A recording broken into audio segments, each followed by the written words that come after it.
Salut tout le monde, c'est Tra, on se retrouve pour une nouvelle vidéo. Aujourd'hui, on va voir pourquoi est-ce qu'ouvrir des cartes Pokémon c'est devenu frustrant. Et sur ça, il y a plusieurs raisons. On va les évoquer une par une en 3 points bien distincts. Et on va bien évidemment, après, montrer comment on peut pallier à ce problème de frustration en ayant de bons items, de belles cartes, à des prix plus bas qu'en ouvrant et en étant plus avantagé pour sa collection.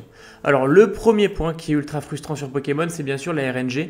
Pour ceux qui ne le savent pas, la RNG c'est l'aléatoire en gros. Donc tu peux très bien acheter des items très chers, une TB même 50, 60, 70 euros, voire plus, et n'avoir qu'une carte X, qu'une Ace Card ou qu'une carte Full Art de dresseur que tu ne voulais pas particulièrement. Et tu auras eu ces 3 cartes pour 60 euros. Donc ça peut être premier facteur de la frustration en ouvrant. Deuxième facteur, bien évidemment, c'est que quand tu as des boosters, c'est tellement rare en ce moment que tu n'as pas envie de les ouvrir.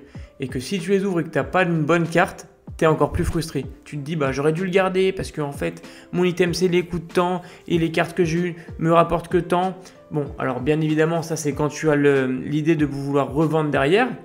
Mais même si tu es collectionneur et que tu ne veux pas revendre derrière, ouvrir un item qui te coûte 60-70 euros et avoir dans ta collection une carte qui entre qui a une valeur marchande de 10 euros, eh ben c'est pénible parce que déjà ça veut dire que tu n'auras pas réussi à avoir l'alternative et que si tu veux compléter ton set, tu vas devoir acheter les cartes qui sont le plus chères.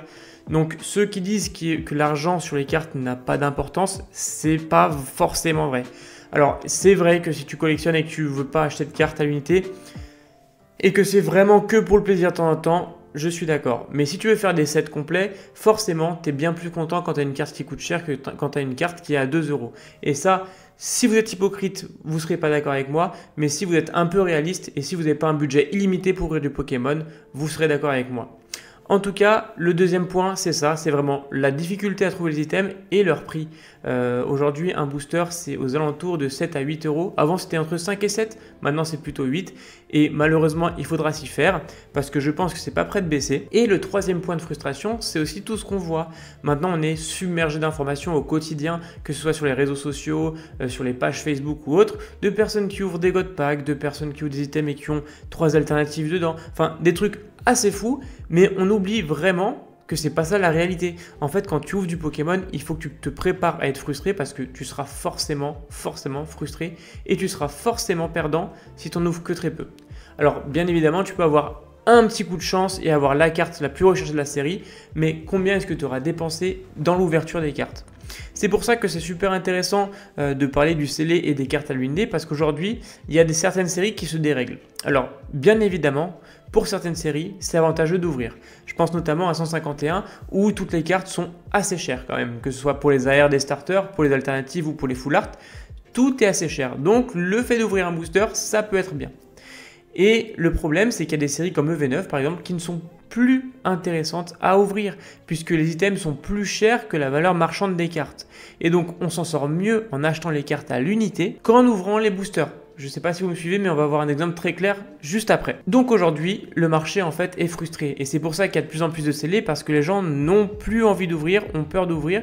Et aussi parce que les cartes qu'ils ont une valeur bien moins importante que l'item acheté et scellé. Alors encore une fois, sur ce type de marché, il y a deux types de personnes. Ceux qui font de la collection de scellés, ceux qui font de l'ouverture, même une troisième partie de personnes, les personnes qui font de l'ouverture et du scellé. Mais pour toute personne, en fait, quand tu as un item, que tu achètes un item, tu réfléchis forcément au fait de l'ouvrir ou pas. Par exemple, le coffret eau florissante qui est sorti il n'y a pas longtemps.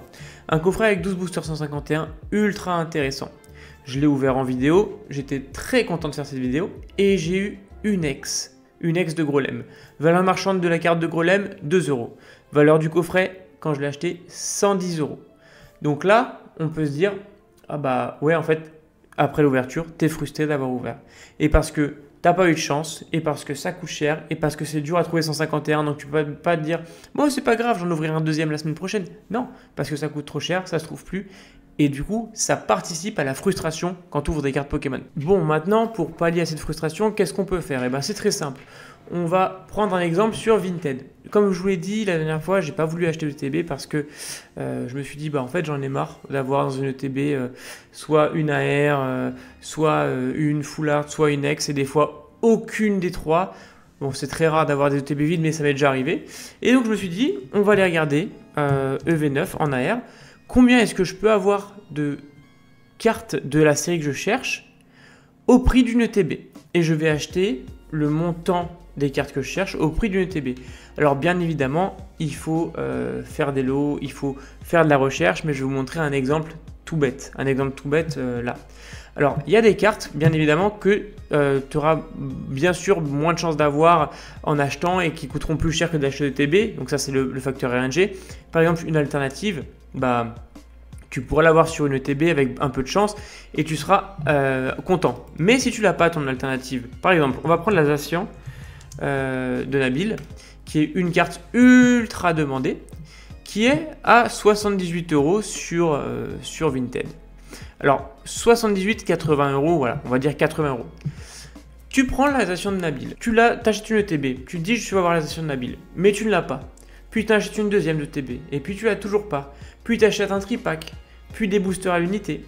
Et en fait, très rapidement, très rapidement, ton budget de cartes va monter et tu n'auras toujours pas la carte que tu recherches. Par exemple, moi j'ai ouvert énormément de V9, j'ai eu qu'une seule alternative sur la série. Et c'est pour ça que je me suis dit, en fait là, ça y est, j'arrête d'ouvrir cette série pour l'instant et je vais compléter à l'unité. Par exemple, voilà, la Zacian de Nabil, ultra intéressante. Là. Les prix des cartes alternatives ne sont pas si chers que ça et ça peut vraiment être pratique pour compléter toutes vos séries. On va repartir sur les AR pour faire un panier moyen de 50 € environ. On va partir sur les AR EV9 parce que j'ai vu quelque chose d'intéressant. Par exemple, là, le marque à crin à 6 €. Alors bien évidemment, il faut compter les frais de port. Hein. C'est pour ça qu'il faut faire des lots. Le marque à crin à 6 €. Si tu achètes ton booster 6 € et que tu as marque à crin, qu'est-ce que tu vas dire? Tu vas dire, ah ouais, trop bien, j'ai eu un hit dans mon booster. Tu seras content. Mais là, le fait d'acheter la marque à crin à 6 €, tu vas te dire, oh ouais, mais c'est moins satisfaisant. Alors je suis d'accord sur la partie satisfaction, il n'y a rien de mieux que d'ouvrir un booster. Mais tu peux peut-être faire une affaire sur cette carte-là et donc être plus content au final. Par exemple, là je vois qu'il vend beaucoup de cartes de V9. Je vais mettre la marque à crin, la Moumouton que je n'ai pas et l'Ampibidou dans mon panier et je vais lui faire une offre. Alors là, on va créer un lot simplement et je vais lui proposer. Je vais ajouter celui-ci et celui-ci.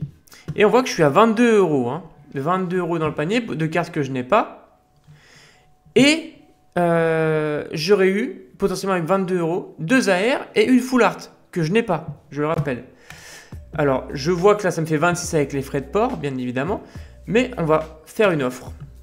On va faire une offre, le prix est à 22 et je vais lui proposer 19. 19 €. Là, on va attendre. Ah bah d'ailleurs, j'ai une vente. Hop, j'accepte l'offre. On va attendre sa réponse et on verra ce qu'il en est. Mais par exemple, on va dire, là, on a sur les 50 de base 22 €. Enfin, 19 il accepte. Donc 20 €, on arrondit à 20 €. 2 AR, une full art.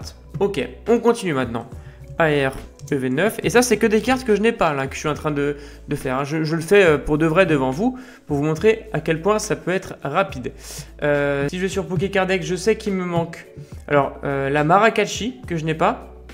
La Articodin. La Moumouton, je n'avais pas, la marque à crin non plus. Il me manque Maracatchi et Lougarok en AR. Parce que l'Articodin, elle est un peu plus chère, donc je la compte pas dedans. Et Mélofée et de Solourdo en full art. Voilà. Donc là, par exemple, je vais aller chercher la Maracatchi. La Maracatchi, je sais qu'elle est pas chère. Il me semble que la Maracatchi, elle est à entre 5 et 8 €. Donc pareil, là, c'est le prix d'un booster. Encore une fois, c'est le prix d'un booster et tu es sûr d'avoir ton AR. Et donc là, en fait, tu gagnes beaucoup à passer par des sites comme Vinted. Voilà, là, 10 €. Voilà, parfait. Là, on va créer un lot. Encore une fois, on va créer un lot et on va finir la collection comme ça. Je vais ajouter celle-ci et la Lougarok. Et encore là, j'ai la Reshiram moi déjà, mais je pourrais ajouter Reshiram. Et il faut toujours regarder dans le shop s'il peut y avoir des trucs intéressants en plus. Et donc là, pareil, voilà, c'est bien intéressant. Je vais voir le lot et j'ai la Maracatchi et la Lougarok pour 18 € avec les frais de port. Ce que je vais faire, c'est faire une offre. Et le lot, c'est 16. Je vais demander à 14 €. Ce qui me rapporte la Maracatchi à 5 et la Lougarok à 9. Ah, là, ma proposition a été refusée. Donc, je vais refaire une offre et je vais demander 20. Je vais juste lui dire bonjour quand même pour être poli. C'est important d'être poli. Donc là, pour résumer, si mes offres sont acceptées, j'ai la première offre à 14 €, 2 AR, et la deuxième offre à 20 € avec 2 AR en plus et une full art, ce qui me fait un total de 34 € pour 4 AR et une full art. Donc n'essayez pas de faire tout votre set en ouvrant, c'est une perte d'argent. Et ce que vous voyez sur YouTube, par exemple les vidéos de Kibiki, de Namso, de Choi, enfin de tous les youtubeurs qui ouvrent comme ça autant, c'est parce que c'est leur métier et c'est pour ça qu'ils peuvent le faire. Nous, si c'est pas votre métier, vous ne pouvez pas le faire et c'est normal. Et il n'y a pas de honte à ça. Complétez votre série doucement avec les moyens que vous avez et en faisant de bonnes affaires, c'est toujours mieux. C'est pour ça que voilà, aujourd'hui c'était une petite vidéo un peu plus tranquille que d'habitude où je parle un peu de la frustration de l'ouverture et comment faire encore des bons plans, parce que vous pouvez faire vraiment des bons plans. Parce que voilà, c'est toujours important de faire des bons plans, et même si mes offres là, elles sont pas acceptées, par exemple, je verrai plus tard et je vous ferai sans doute un short pour vous en parler, ben c'est pas grave, je rechercherai et je ferai la même chose. Là, j'ai vraiment pris 1 minute 30 pour faire ce truc là, pour faire ce panier. En 1 minute 30, j'ai trouvé les offres et pour 34 €, j'ai 4 AR et une full art. Donc voilà, c'est toujours intéressant. Et en plus, voilà, il ne faut pas hésiter à bien mettre en vente des cartes que vous avez en double. Par exemple, là, comme vous pouvez le voir, je viens de vendre voilà, une carte de Zénith Suprême, Nikolai, 7 €. Donc, c'est cette carte-là que j'avais en double, que j'ai eu en double, bah, je vais pouvoir l'échanger contre des cartes AR ou contre d'autres cartes qui me manquent pour compléter mes séries, et ça c'est parfait. Donc n'hésitez pas bien évidemment à regarder tout, le Bon Coin, eBay, Vinted. Alors Whatnot et Vogt je suis moins fan parce que ça monte très vite bêtement des fois les prix, mais bon, chacun fait comme il veut. Mon petit aparté dans la vidéo, j'en profite pour dire que les deux offres ont été acceptées. Donc là pour les 34 €, j'aurai 4 AR et la full art. Mais voilà, petite vidéo pour parler un peu de la frustration de l'ouverture de cartes. Je trouve que c'est toujours intéressant d'être un peu naturel et de parler comme ça et de vous montrer un peu comment moi je fais pour ma collection. Je ne fais pas que de l'ouverture, bien évidemment. En tout cas, merci à tous d'avoir regardé cette vidéo. J'espère qu'elle t'aura plu. N'hésite pas à commenter, à me dire toi comment tu complètes tes collections et comment tu fais tes sets. Je te dis à très bientôt si ça t'aidera. Ciao!